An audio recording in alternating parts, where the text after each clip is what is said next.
नमस्कार बंधुरा पुष्पर बांगाल हेसेले आपनादेर स्वागत। आज आमी बानिये देखाबो तेलापिया माछ फुलकपि आलू दिए बड़ी दिए झोल। खूब साधारण एक रान्ना किन्तु गरम गरम भातेर साथे खूब भालो लागे। तो चलुन सेई जोन्नो एखाने कड़ाई बसिए नियेछि। प्रथमे दिए देबो सर्षेर तेल परिमाण मतो।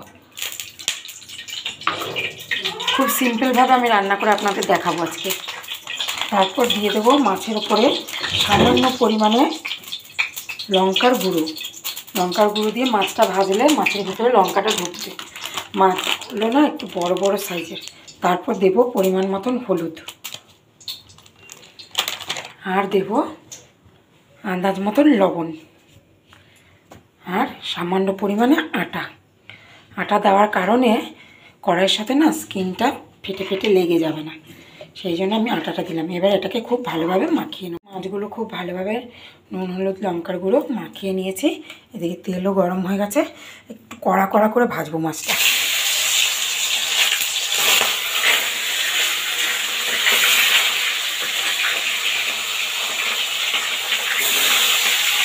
ভীষণ ফাটছে। চাপা দিয়ে দেবো। দেখুন একটা পাশ খুব ভালোভাবে ভাজা হয়ে গেছে। এবার আমি উল্টে দেবো উল্টো দিকে।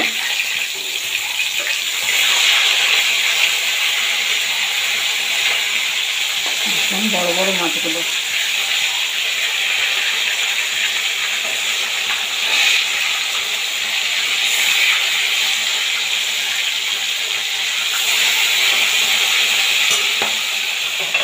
পাশে এবার বড়ি চারটাও আমি দিয়ে দেবো, ভাজা হয়ে যাবে একসাথে। এতে না বড়িতে মাছের ফ্লেভারটাও ঢুকবে। আমি এইভাবেই ভাজি অনেক সময় বড়ি। আবারও ঢাকা দিয়ে ভেজে তুলে নামিয়ে নিচ্ছি। দেখুন মাছগুলো খুব সুন্দরভাবে ভাজা হয়ে গেছে, সঙ্গে বড়িটাও ভাজা হয়ে গেছে। এবার ওই তেলেই ফোড়নে দিয়ে দেবো সাদা জিরে আর দেবো ফুলকপিটা। আমি আলাদা করে আর ফুলকপিটাকে ভাজবো না। আর পাশ থেকে দিয়ে দেবো আলুটা দিয়ে এবার যাতে খুব সুন্দর করে ভেজে নেবো লাল লাল করে ফোড়নের ওপরই। দেখুন কপি আলু হালকা করে ভাজা হয়ে গেছে। এখন আমি মশলা দেবো। এর মধ্যে রয়েছে হলুদ লঙ্কা জিরে আদা আর একটু টমেটো। এই পেস্টটা আমি দিয়ে দেবো। কোনো রকম পেঁয়াজ রসুন আমি এতে ব্যবহার করবো না।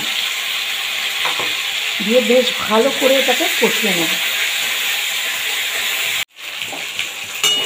সব মশলা দিয়ে দিয়েছি, ভালোভাবে কষিয়ে নেব। এই সময় দিয়ে দেবো আমি পরিমাণ মতো লবণ। আগে দিইনি কেননা কপিটা মজে যেত তাহলে, তাই।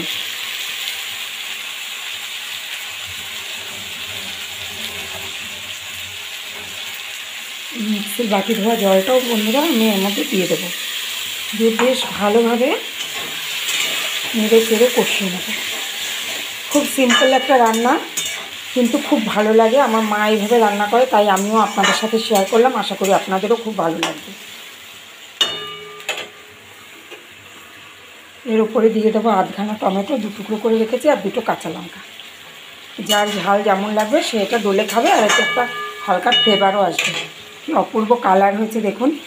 ঢাকা চাপা দিয়ে আমি সুন্দর করে আস্তে আস্তে কষিয়ে নেবো এটাকে।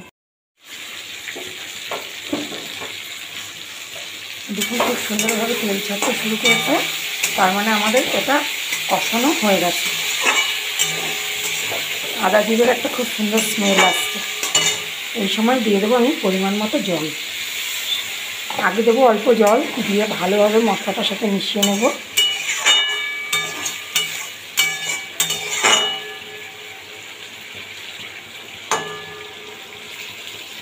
আলুটাও প্রায় সিদ্ধ হয়ে এসছে। এবার বন্ধুরা আমি কপিটা এর থেকে তুলে নেব। এই মাছের ওপরেই তুলে রাখবো।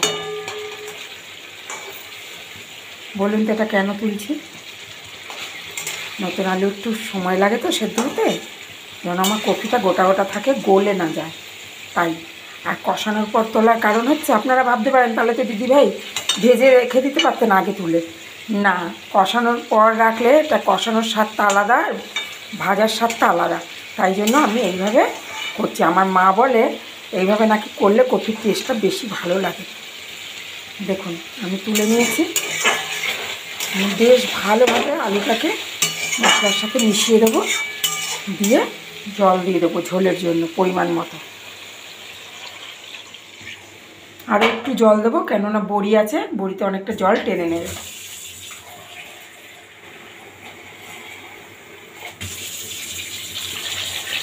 বাস, আর দরকার নেই। আপনাদের যার যেরকম ঝোল প্রয়োজন সে সেরকম দেবেন। এবার ঢাকা চাপা দিয়ে 2 থেকে 3 মিনিট আমি এটা ফুটতে দেবো। দেখুন ঝোলটা খুব সুন্দরভাবে ফুটছে টকবক করে। আলুটা অলরেডি অনেকটা সেদ্ধ হয়ে গেছে। এই সময় আমি দিয়ে দেব ভেজে রাখা মাছ, বড়ি আর সেই ফুলকপিটা একসাথে।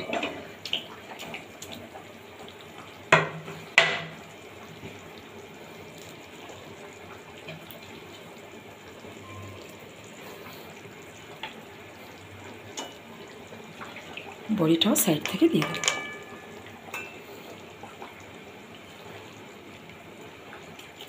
আবারও আমি 2 মিনিট ঢাকা দিয়ে দেবো এটা ফুটবার জন্য। 2 মিনিট পর আমি আপনাদের দেখাচ্ছি এটা কেমন হলো।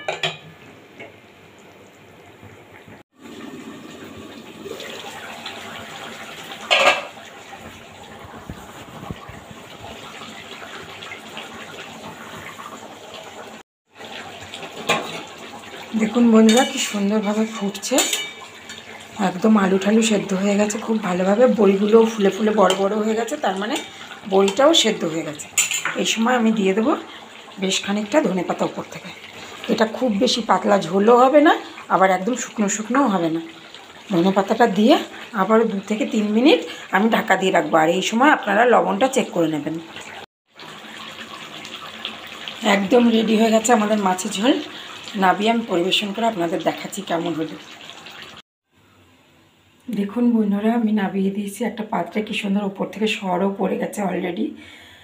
এইভাবে আপনারা ফুলকপি আলু বড়ি দিয়ে তেলাপিয়া মাছের ঝোল বানিয়ে খাবেন, জিরে আদা বাটা ধনেপাতা দিয়ে। ভালো থাকবেন, সুস্থ থাকবেন, দেখতে থাকবেন পুষ্পর বাঙালি হেসেল। ফিরে আসছি পরের ভিডিওতে।